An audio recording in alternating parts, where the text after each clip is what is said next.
Store live video stream every morning at 560theanswer.com. When you've got questions, he always has an answer. It's Sean Hannity this afternoon at 2, right before Joe Walsh at 5 on AM 560. The Answer.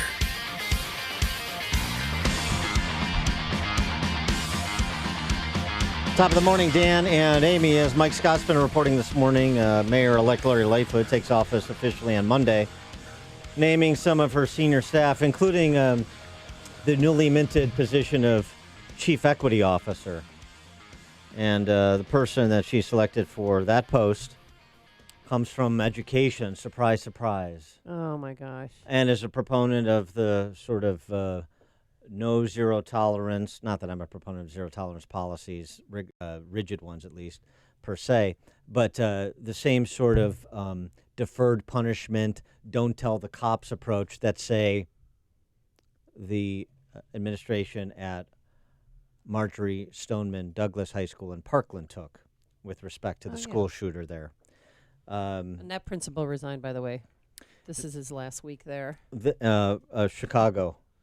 Chicago import by Florida. That was Former a mistake. CPS guy. High school superintendent in Ohio has defended the district's choice to remove the school's valedictory and salutatorian titles for the sake of students' mental health. Oh, my God. I mean, have we, what is the wussification of America? There you go. That is a perfect example. Andrew Sullivan wrote the piece in New York Magazine several months ago. Others have opined in a similar direction. It's all one big college campus now. You think it's contained to these isolated, that are not isolated stories, but the stories are just isolated to academia? No. K through 12, corporate boardrooms, municipal governments, federal governments, everywhere. For more on this topic, we're pleased to be joined again by Michael Rectenwald, who knows something about academia. He was a professor at NYU. He's written a couple of books that I suggest don't have him in good standing with his former colleagues. Springtime for Snowflakes, Social Justice and Its Postmodern Parentage. And he's got an upcoming book, Google Archipelago. Nice little Solzhenitsyn riff there. The Digital Gulag and the Simulation of Freedom. Michael, thanks for joining us again. Appreciate it. Thanks for having me, Dan and Amy. Well, it's very timely. We were briefly mentioning this earlier in the show. Wall Street Journal story out today that the College Board is creating an adversity score to attach to every student who takes the SAT to capture their social and economic background, 15 criteria across 3 categories to deal with the income inequality of students attempting to gain entrance into various colleges and universities. What's your reaction to the adversity score? It's just another vector of the intersectionality grid of oppression, as part of the oppression Olympics, whereby we still are looking for, categorization as the most subordinated, and then you get the prize. So really, this is a complete leveling is what they're up to here. They attempt all these things of equity and attempting to level every playing field is to actually level everyone, and then to impose a kind of basic, I would say, reduced expectations economically for the vast majority, while they impose a sort of corporate monopoly on the top without competition because everyone else is reduced to hapless passivity. What do you think because there's one thing to talk about the culture. It's nothing to be concerned about individual outcomes for individual people, which I know the left isn't, but I sort of am. And so what does this do? I mean, Thomas Sowell wrote a book about this 30 years ago, social promotion into elite universities by people who aren't ready to do that level of work at that sort of institution isn't helping them. All you're doing is increasing the dropout rate at elite universities. Won't this do the same? It'll do that. Also, what it does is a broader effect on everyone, which is to disincentivize all achievement. This is the real objective: disincentivize all achievement, so that you get this really low level of performance from the vast majority, because they're going to be under a kind of, socialism on the ground, if you will. This is really what I think is happening. What they're trying to produce is socialism for the vast majority with corporate monopolies for the elite. I wanted to take a different twist on this same sort of dynamic going on. These stories about the Office for Civil Rights opening up Title IX investigations at a number of universities, Rutgers, Brown, and Clemson. These Title IX investigations, remember, Title IX prohibits discrimination based on gender, or I guess gender identity these days. Unless you're male. Well, but that's the thing. These investigations are with respect to girls-only programs, coursework at Rutgers, Brown, and Clemson. And so are we to hail this? Yay! Now they're going after discrimination against men. Or are we to be very wary about this and say, wait a second, this is the entire problem. If you want to have universities provide some female-only curriculum, fine, who cares? The idea that we're going to forever be pursuing discrimination rather than sort of letting the marketplace dictate the different course offerings that different universities provide.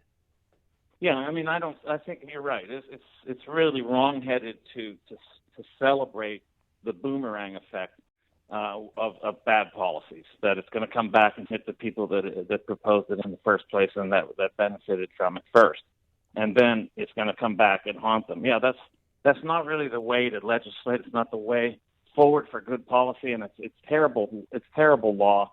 It started off terrible, and it's just complicating itself as it goes, especially as transgenderism becomes so common. Who knows what the person is in the first place? They could actually commit an offense against themselves if they were one gender this morning and the next one this afternoon. But that's the point, right? These Title IX investigations into girls-only programming, all it does is further the left's identity politics agenda. Yeah, and it's so self-contradictory through and through. It's a wired mess. I mean, there's just no way to disentangle all the contradictions that they get themselves into. Well, how did all of this start? I mean, the wussification of America, taking away salutatorians and salutatorians. What was the genesis of this? Well, you saw the beginnings of it with everybody gets a trophy. There are no losers in baseball. We don't keep score for the games. All that was the beginning of it. It started like when I was raising my children through baseball and Little League and all that stuff. And then it's just metastasized across everything. Now that it's infecting universities, such that performance is going to be irrelevant. It won't matter what you do. So then you'll have no way of knowing. Say you're an employer, a student who has graduated from a college, it will mean nothing to you in terms of what their abilities are. You will have no gauge because they're absolutely getting rid of all incentives for actually achievement and markings for achievement. We were talking. So, what do you know what you're getting when you hire somebody? We were talking to David French from National Review yesterday a little bit about the case of Ronald Sullivan at Harvard, the residential college dean and law professor who's being bounced because he ran afoul of the moving target that is the woke standard by representing Harvey Weinstein, being a defense attorney for Harvey Weinstein in his upcoming rape trial. And one of the things French said is, the professorate, even at Harvard, even with the 4 or 5 dozen that signed a letter trying to defend the defense attorney, they're scared witless of their students. That you have the adults that are ostensibly in charge of universities aren't really in charge. The students are. Both sides know it, and so the professorate or the administrative bureaucrats genuflect before, capitulate as an opener before the students, and that's why you see what you see happening at Harvard. And what is that reminiscent of? To me, it brings to mind nothing less than the Cultural Revolution in China from 66 to 76, when Mao let the Red Guard loose, the students, to terrorize the professors and teachers, destroy them. So we have the same sort of licensing going on from the institutions down. Like, for example, and this has nothing to do with me, at NYU had a student who was an African-American who complained about a traditional African-American meal being served during Black History Month. And on account of this complaint, she got the cooks and everyone who planned the meal fired. They happened to have been African Americans. So 4 African Americans lost their job, and the president issued an apology to the entire university for the meal planning.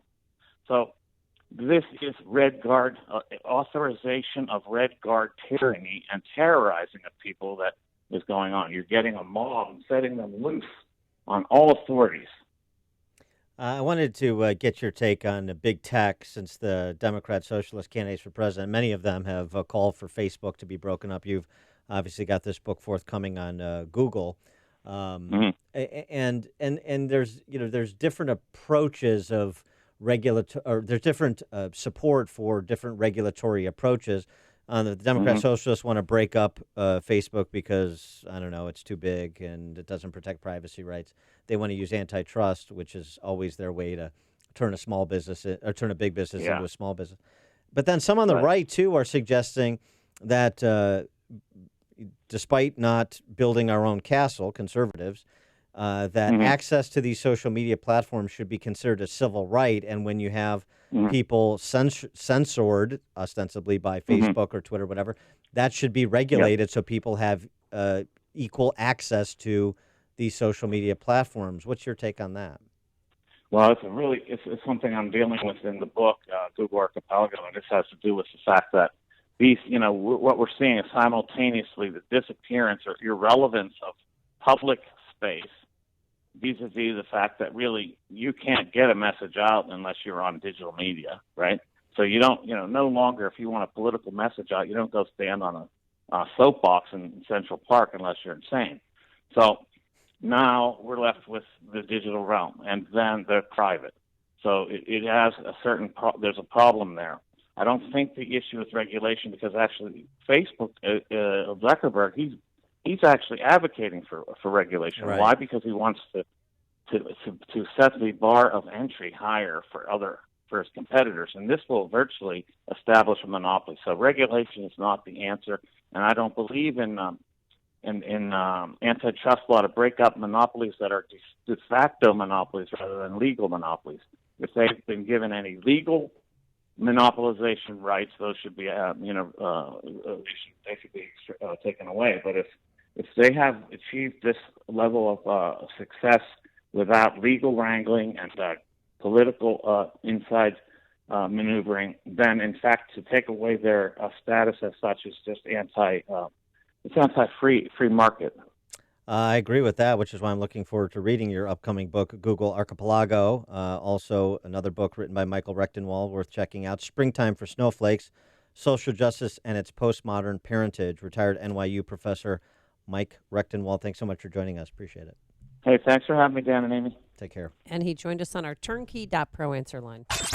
Before you see it on TV, share it on Facebook, or read about it in the paper.